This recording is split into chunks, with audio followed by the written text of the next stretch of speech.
Tiffin কৰিবগৈ মৃত্যু সাকিবুল আলমৰ।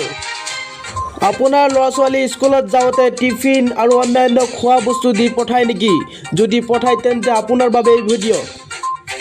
কাছাৰৰ কাটিগড়া এখন বেচৰকাৰী বিদ্যালয়ত সংঘটিত হৈছে এক মৰ্মান্তিক হৃদয় বিদাৰক ঘটনা।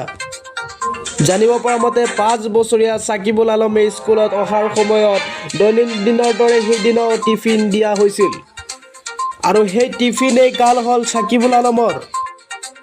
মেগী আৰু চিপছ খাবলৈ লওঁতে গলত ফাঁচে আৰু বাচিবলৈ আপ্ৰাণ চেষ্টা কৰে যদি অৱশেষত মজিয়াত বাগৰি পৰে আৰু আনফালে শিক্ষয়িত্ৰীসকলে কথা পতাত ব্যস্ত হৈ পৰে।